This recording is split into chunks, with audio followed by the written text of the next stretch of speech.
السلام عليكم.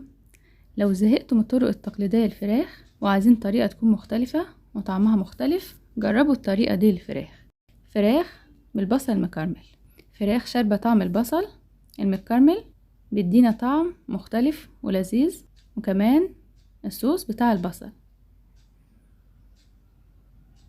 أنا كارلا ودي قناتي كارلا في المطبخ. لو أول مرة تشوفوني، لو عجبتكم القناة دوسوا اشتراك ولايك.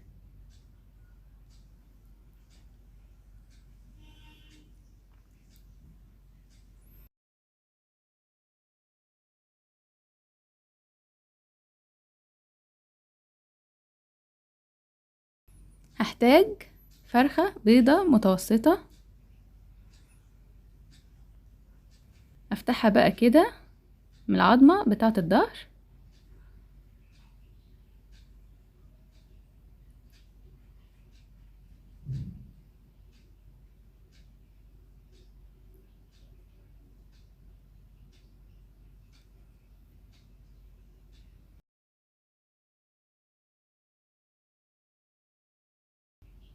واجي عند العظمة بتاعة الصدر اكسرها كده، ادوس عليها بايديا عشان تتكسر وتتفتح. اجيب بقى كده 3 بصلات كبار واقطعهم شرايح. اغسل بقى الفرخة كويس جدا وانقعها في الملح والخل لمدة نص ساعة. ما تقلقوش من كمية البصل دي، لان الفراخ معمولة بالبصل.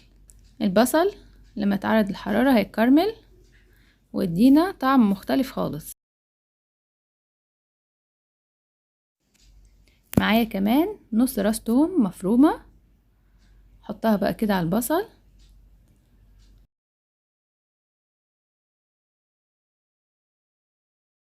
واحط 2.5 معلقة ملح، 1.5 معلقة فلفل اسود، ومعلقة كمون، معلقة بابريكا، ومعلقتين بهارات فراخ. احط كمان معلقة صغيرة زعتر،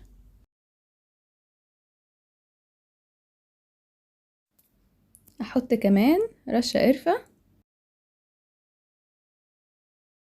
رشة كزبرة ناشفة، ورشة بصل بودر،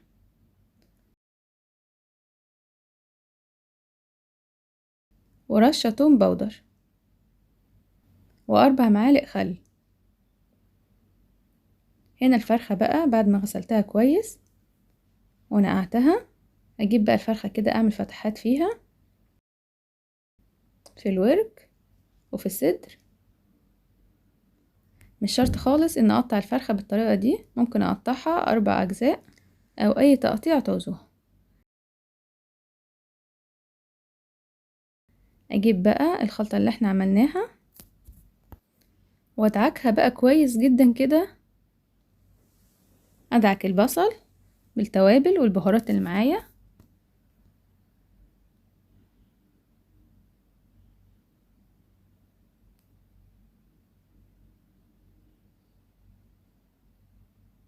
اجيب بقى الفرخة واحط بقى الخلطة دي في الفتحات بتاعة الفرخة وتحت الجلد.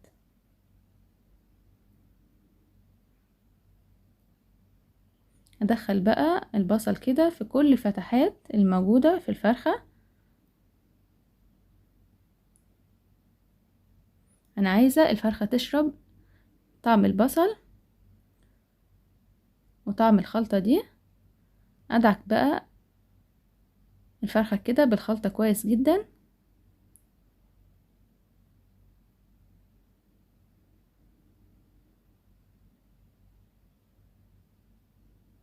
من كل الاتجاهات، وادخل البصل في كل الفتحات الموجودة في الفرخة.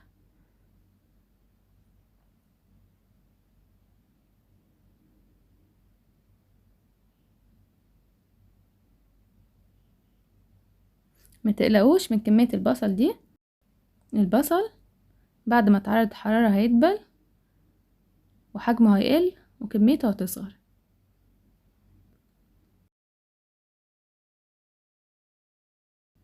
افرد بقى البصل اللي تحت كده واحط عليه الفرخة واغطيها كمان من فوق بالبصل كويس جدا. هسيبها بقى في الخلطة دي لمدة ساعتين. بعد كده ادخلها الفرن على درجة حرارة متوسطة، تقريبا 220 او 240 على الرف اللي في النص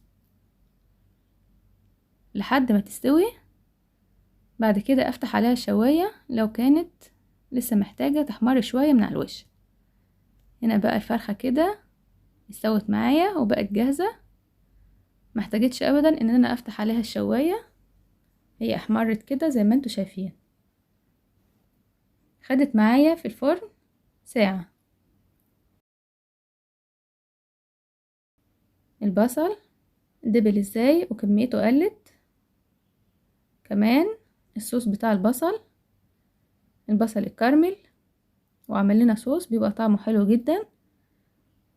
كمان الفرخة بتشرب الصوص بتاع البصل ده والمية اللي بتنزل من البصل، والتتبيلة اللي احنا عملناها دي طعمها مختلف. جربوها تعجبكم جدا.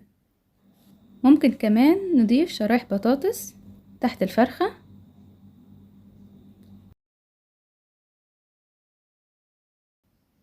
شايفين بقى شكلها شهي ويفتح النفس ازاي، وريحتها خطيرة.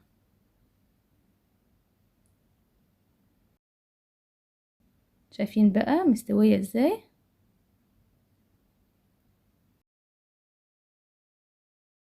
اي فراخ بنشويها او بندخلها الفرن لازم تكون فراخ بيضة، لان الفراخ البلدي او الحمرا بتاخد وقت طويل جدا في التسوية.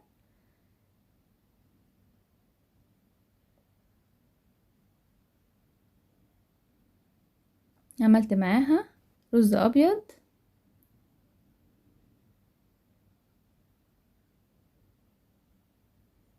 متنسوش بقى وانتوا بتعملوها تذكروا الله عشان ربنا يحسن ما بين ايديكم. بألف هنا وشفا.